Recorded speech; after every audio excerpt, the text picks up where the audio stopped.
रायगड सुरक्षा रक्षक मंडळाच्या आमच्या युवांचा नोकर भरतीचा प्रश्न हा फार काळ प्रलंबित राहिलेला आहे। या विषयाची मार्ग काढण्यासाठीची तातडीची बैठक कामगार मंत्री आकाश फुंडकरजी यांच्या दालनामध्ये मी आयोजित केली होती आणि त्यामध्ये सगळ्या अधिकाऱ्यांना जाब विचारण्याचं काम आम्ही केलं।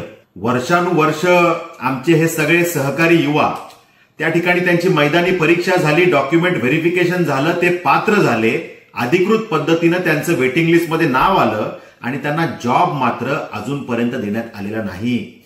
अनेक युवांचा हा प्रॉब्लेम आहे, ही समस्या आहे आणि मग यावर मार्ग कधी निघणार हा जाब त्या बैठकीमध्ये आम्ही विचारला आणि त्या ठिकाणी आम्ही सांगितलं की ह्या बोर्डाकडे, सिक्युरिटी गार्ड बोर्ड रायगडकडे पुरेसं मनुष्यबळ नाहीये, इन्स्पेक्टर नाहीयेत की जे कंपन्यांमध्ये जातील आणि त्या कंपन्यांना सांगतील की आमचे तुम्ही प्रायव्हेट सिक्युरिटी घेऊ नका, आमच्या सुरक्षा रक्षक मंडळाचे तुम्ही गार्ड घ्या।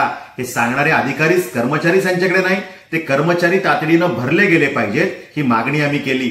आणि ज्या कंपन्या रायगड सिक्युरिटी गार्ड बोर्डाचे कर्मचारी घेत नाही, गार्ड घेत नाही, त्यांच्यावर तात्काळ कारवाई करून त्यांना ते गार्ड घेण्यासाठी भाग पाडण्यासाठी सुद्धा आम्ही जाब विचारलेला आहे।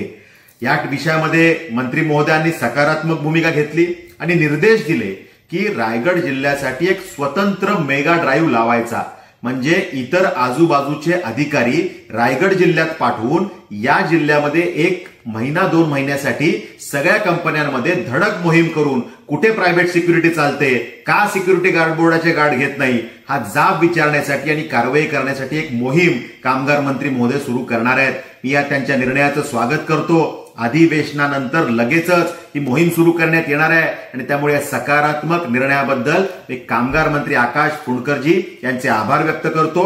येणाऱ्या कालावधीमध्ये सिक्युरिटी गार्ड बोर्डामध्ये प्रलंबित असलेल्या आमच्या युवांच्या नोकऱ्यांचा प्रश्न लवकरात लवकर मार्गी लागण्यासाठी आम्ही पाठपुरावा करत आहोत। येणाऱ्या कालावधीमध्ये लवकरच यात मार्ग काढण्याचा प्रयत्न करू। धन्यवाद।